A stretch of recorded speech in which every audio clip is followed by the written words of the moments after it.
Semangat pagi sobat, di video kali ini saya akan mengulas tentang cara menghitung gaji pemilik usaha atau pemilik bisnis. Kebanyakan para pelaku usaha yang saya temui ini, mereka jangankan menggaji diri sendiri, menghitung upahnya aja belum tentu dihitung seperti itu, belum tentu diberikan upahnya. Mereka menganggap bahwasanya ya ini bisnis saya, untungnya ya semua adalah gaji saya. Bolehkah seperti itu? Ya boleh, karena itu bisnis sobat. Tetapi kalau sobat pengen nih bisnisnya tumbuh lebih besar, lebih berkembang lagi, maka kita sudah mulai harus tertib. Setidaknya mulai dengan menggaji kita sebagai pelaku usaha.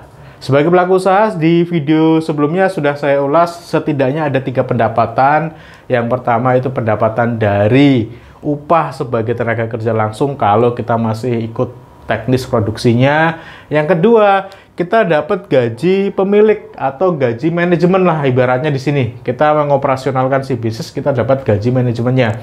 Terus yang ketiga, kita dapat bagi untungnya atau SHU. Nah, SHU bisa dibagikan, diambil setiap bulan atau setiap 6 bulan atau setahun sekali, tergantung kebijakan sobat di bisnis. Tetapi setidaknya kalau sobat sudah punya gaji manajemen atau gaji pemilik setiap bulan, maka marginnya bisa dikumpulkan dulu untuk membiayai, untuk mengembangkan si bisnis. Bagaimana cara menghitungnya? Kita mulai dari pentingnya dulu deh. Pentingnya kita harus menggaji diri sendiri sebagai pelaku usaha itu apa? Yang pertama tentu agar kita mulai tertib untuk memisahkan uang bisnis dan uang pribadi. Karena kita sudah digaji dari bisnis kita, maka harapannya kita ya untuk kepentingan pribadi ya sudah diambilkan dari si gaji tadi. Sedangkan uangnya bisnis tetap pure untuk kebutuhan atau mengoperasionali si bisnis tadi. Nah, ini kita mencoba untuk tertib mulai memisahkan yang namanya keuangan bisnis dan pribadi. Terus, kalau kita sudah menggaji diri sendiri dan bisa mulai tertib tidak mencampur keuangan antara bisnis dan pribadi, maka kita bisa menilai secara objektif terhadap performa bisnis kita. Saya nih ibaratnya kalau kerja di tempat lain, saya bekerja di perusahaan tertentu dengan kinerja saya yang seperti itu, hasilnya seperti ini, kira-kira performanya bagus enggak? Nah, kita bisa setidaknya dengan pola-pola seperti ini bisa menilai bahwasanya bisnis kita itu berjalan dengan track yang positif atau justru sebaliknya.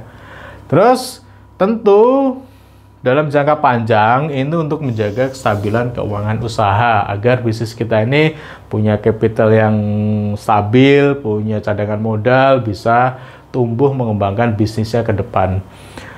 Nah, langkah awal yang harus kita kerjakan ketika kita mau menghitung gaji kita sebagai para pelaku usaha, tentu jangan lupa, ini langkah awal banget, cek dulu kondisi keuangan bisnis.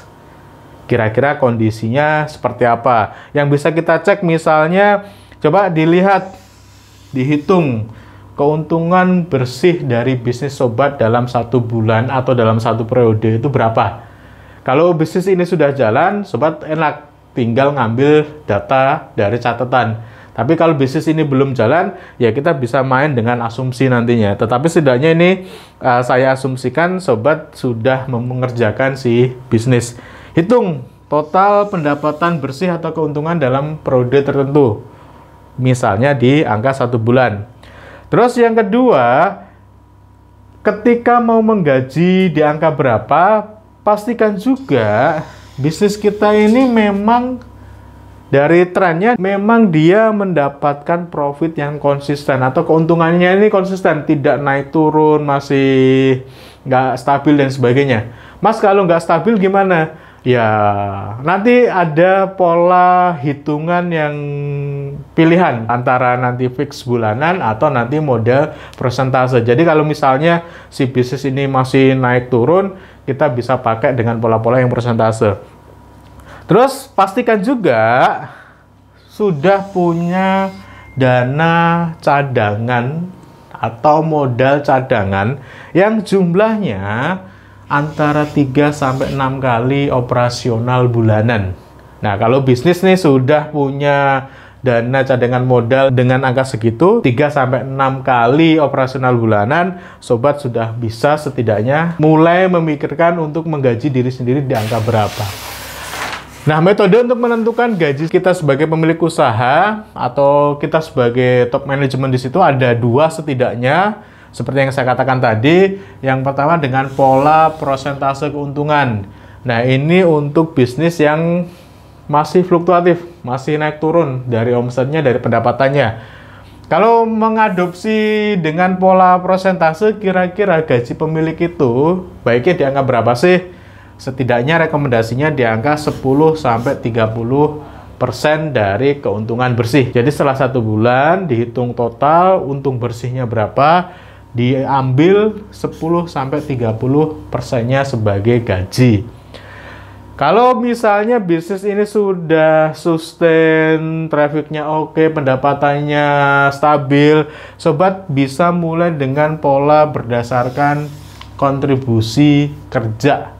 Nah, kalau berdasarkan kontribusi kerja ini setidaknya ada 2 pola juga yang bisa digunakan. Yang pertama, bisa disesuaikan dengan aturan yang berlaku di setiap daerah, atau kita bisa mengacu ke UMR atau UMK.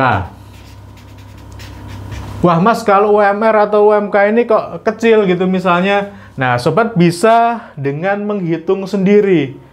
Berapa sih sebetulnya layaknya kita digaji di bisnis kita dengan performa bisnis yang seperti itu? Nah, kita bisa menghitung sendiri sebetulnya. Kalau untuk menghitung sendiri, tidak pakai aturan, tidak pakai format UMR atau UMK, maka pastikan hitungan gaji yang sobat mau berikan ke diri sendiri sebagai penanggung jawab si bisnis itu setidaknya dihitung agar memenuhi kebutuhan layak hidup. Nah, kalau ngomongin soal layak hidup, maka sobat harus ngitung nih, kebutuhanku dan keluarga dalam 1 bulan kira-kira untuk makan berapa, untuk bayar rumah sewa atau ngangsur rumah berapa, terus misalnya untuk biaya sekolah anak berapa dan sebagainya. Itu semua dana di budget, di total, ketemu di angka berapa. Nah, kira-kira segitulah layaknya hidup. Nah, kita bisa berasumsi saya digaji sesuai dengan standar layak hidup di tempat atau domisili sobat. Hanya saja ketika kita pakai metode yang menghitung gaji sendiri ini, ada konsekuensinya. Konsekuensinya adalah maka semakin besar gaji yang kita berikan kepada diri sendiri, itu akan menambah beban target dari omset bisnis sobat. Boleh saja sobat itu menggaji diri sendiri dengan angka yang besar, tetapi itu pasti akan menambah besaran target omset. Karena gaji manajemen atau gaji kita sebagai pemilik atau gaji manajemen lah, itu ngaruh ke hitungan BEP.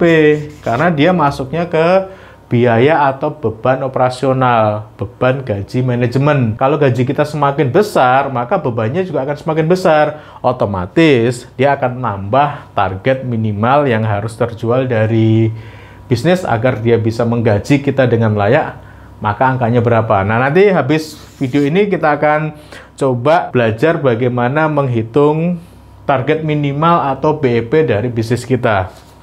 Sekali lagi, gaji kita kalau kita hitung sendiri boleh kita menentukan berapapun angkanya, tetapi ingat itu punya konsekuensi kepada target dari bisnis sobat. Semakin besar maka targetnya pun semakin besar pula. Nah, kesalahan yang sering terjadi soal gaji diri sendiri sebagai pelaku usaha, sebagai top manajemen di bisnis sobat, di bisnis kita gitu, biasanya nih seperti yang saya katakan tadi, mengambil semua keuntungan sebagai gaji. Yaitu bisnis sobat diambil semua pun boleh kok, hak-haknya sobat gitu. Cuma pertanyaannya, apakah nggak ingin nih bisnis punya cadangan modal, punya dana sendiri, terus kalau mau invest atau mau mengembangkan bisnis sudah punya modal sendiri seperti itu. Kalau saya sih pengen, jadi nggak akan saya ambil semuanya. Setidaknya untuk 1 tahun ke depan, Kalaupun pahit-pahitannya kondisi ekonomi nggak baik-baik aja, omset nggak baik-baik aja, penjualan ya nggak baik-baik aja, setidaknya saya masih bisa operasional untuk 1 tahun ke depan. Kalaupun nanti omsetnya di tahun ini rupanya itu bagus, ya artinya saya punya dana lebih untuk dikembangkan lagi. Terus, tidak memiliki cadangan modal, ya tadi seperti yang saya katakan, rata-rata bisnis cadangan modalnya nggak ada. Kalau terjadi apa-apa ya wassalam. Nah, ini banyak sekali terjadi di para pelaku usaha. Terus tidak menyesuaikan gaji dengan kondisi bisnis. Kondisi apapun di bisnisnya tetap minta gaji yang tinggi misalnya.